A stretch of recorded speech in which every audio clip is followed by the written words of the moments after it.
नमस्कार. सर्वप्रथम आजच्या काही ठळक घडामोडी. डॉक्टर पंजाबराव देशमुख यांची आज जयंती. कोद्रा हत्याकांड मोदींना क्लीन चिट आणि मनसेचा मावळा हरपला. अतुल सरपोतदार यांचं निधन. या इतर घडामोडींचा आढावा पण अल्पशा विश्रांतीनंतर.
नमस्कार. मी महाराष्ट्रीयन ऑनलाईन न्यूज मध्ये आपलं स्वागत.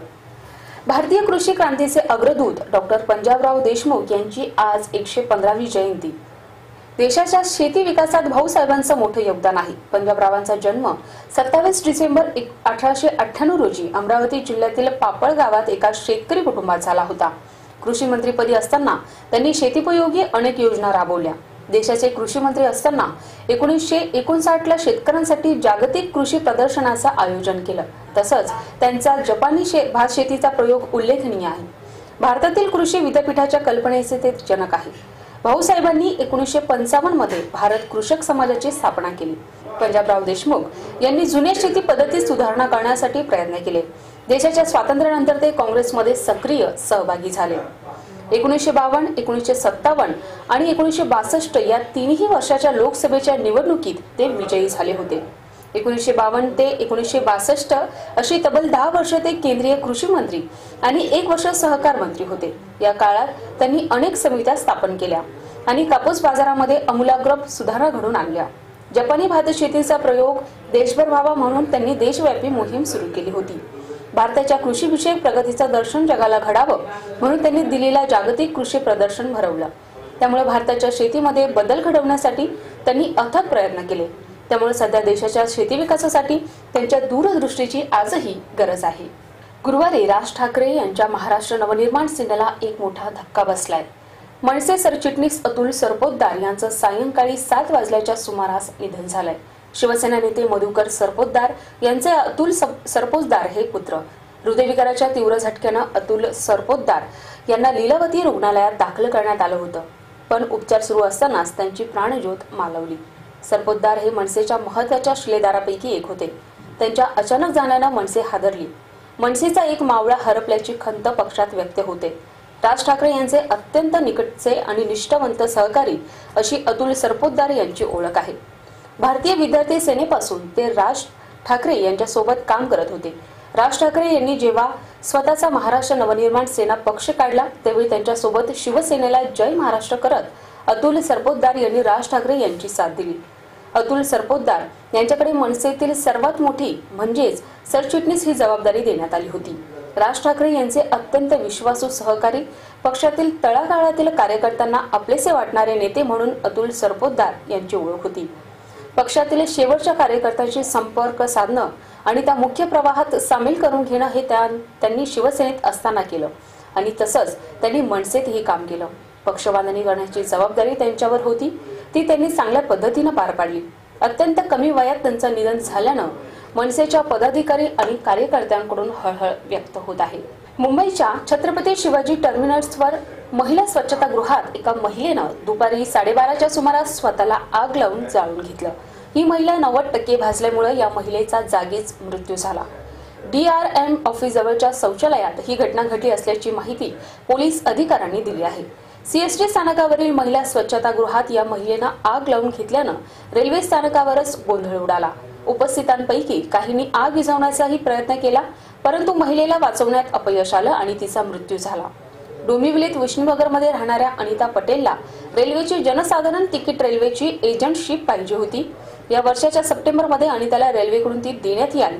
मात्र ही सेवा सुरू करताना येणाऱ्या तांत्रिक अडचणीमुळे ही सेवा रद्द करण्याचा निर्णय अनिताने घेतला आणि तसा अर्ज रेल्वेकडे दिला. त्यानुसार जनसाधारण तिकीट सेवेची एजंटशिप रेल्वेकडून रद्द करण्यात आली. मात्र ही सेवा सुरू करण्यासाठी रेल्वेकडे ठेवण्यात आलेली 25,000 रुपये अनामत रक्कम मागण्यासाठी रेल्वे मुख्यालयाच्या एनेक्स इमारतीतील तळमजल्यावर असलेल्या कार्यालयात ती दुपारी 12:15च्या सुमारास आली. मात्र रेल्वे नियमानुसार पूर्ण डिपॉझिट मिळणार नसल्याचं तिला सांगण्यात आलं.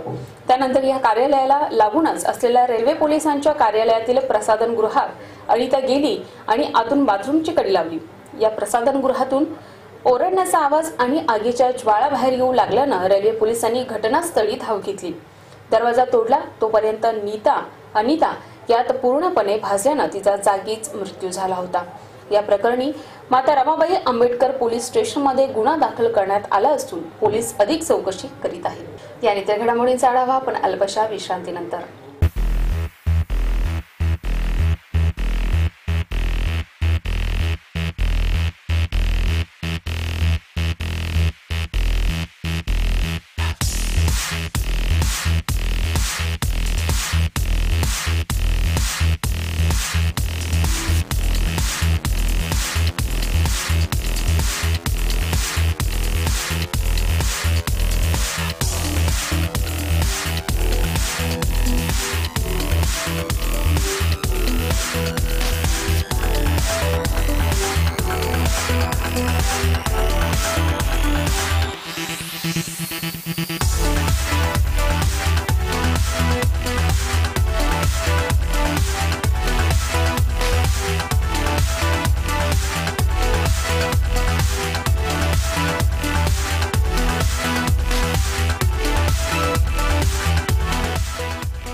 नमस्कार, विश्रांतीनंतर पुन्हा एकदा आपलं स्वागत. गुलबर्गा सोसायटी हत्याकांड प्रकरणी भाजपचे पंतप्रधान पदाचे उमेदवार नरेंद्र मोदी यांना क्लीन चिट मिळाली आहे.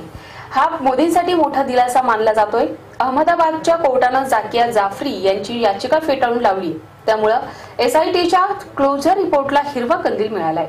विशेष तपास पथकानं गोध्रा हत्याकांड आणि गोध्रानंतर उसळलेल्या दंगलीमध्ये गुजरातचे मुख्यमंत्री नरेंद्र मोदी यांना क्लीन चिट दिली होती.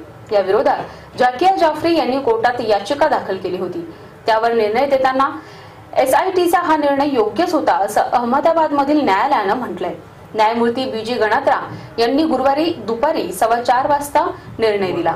गोध्रा पश्चात उसळलेल्या दंगल प्रकरणी सुरुवातीला मोदींसह 61 राजकारणी, प्रशासकीय अधिकारी, पोलीस आणि इतरांविरुद्ध गुन्हा दाखल करण्यात आला होता. मात्र चौकशीनंतर हा आकडा 56 पर्यंत खाली आला. या दंगलीमध्ये जाफरी यांचे पती आणि काँग्रेसचे माजी खासदार एहसान जाफरी मृत्युमुखी पडले होते. दंगली घडवून आणण्यासाठी कट रचल्याचा आणि दंगली आटोक्यात आणण्यासाठी प्रयत्न न करता आपली जबाबदारी टाळण्याचा आरोप मोदींवर करण्यात आला होता. गोध्रा हत्याकांडानंतर संपूर्ण गुजरातमध्ये उसळलेल्या दंगली प्रकरणी गुलबर्गा सोसायटी हत्याकांडमध्ये जाफरी यांचे पती मृत्युमुखी पडले होते. या प्रकरणाची चौकशी करण्यासाठी सर्वोच्च न्यायालयानं सीबीआयचे संचालक आर.के. राघवन यांच्या नेतृत्वाखाली विशेष तपास पथकाची स्थापना केली होती. विशेष तपास पथकानं 2011 मध्ये दिलेल्या अहवालात मोदी यांना क्लीन चिट देण्यात आली होती. सॉफ्टवेअर कंपनी मायक्रोसॉफ्टनं महिलांच्या सुरक्षेसाठी पाऊल उचललं आहे. त्यासाठी मायक्रोसॉफ्टनं एक ऍप्लिकेशन तयार केलं आहे. गार्डियन असं या ऍपचं नाव आहे. फक्त विंडोज फोनमध्ये हे ऍप चालेल, सर्वच फोनमध्ये चालणार नाही. या ऍप मध्ये ट्रॅक मी नावाची सुविधा आहे. ती ऑन केल्यानंतर तुमची रिअल टाइम अपडेट तुमचे नातेवाईक, मित्र किंवा पोलिसांना समजू शकेल. गार्डियन मध्ये एक SOS अलर्ट बटन आहे. या बटनद्वारे वेळ प्रसंगी नातेवाईकांना कॉलही करता येईल. इतकंच नाही तर क्षणार्धात पोलीस किंवा हॉस्पिटल्सला तो जोडला जाऊ शकेल.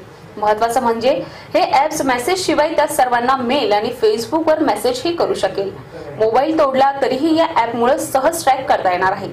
त्यासाठी तुम्हाला सेटिंग मध्ये जाऊन तुमचे नातेवाईक, पोलीस किंवा तुम्ही ज्यांना स्वतःची माहिती देऊ इच्छिता त्यांचे नंबर सेव्ह करायचे आहेत. या ऍपमुळे जितके नंबर सेव्ह असतील त्यांना तुमचा लोकेशन मेसेज जाईल. दिल्ली बलात्काराच्या घटनेनंतर मायक्रोसॉफ्टनं महिलांच्या सुरक्षतेसाठी हे ऍप्स बनवल्याचं मायक्रोसॉफ्ट इंडियाचे MD राज वियानी यांनी सांगितलं.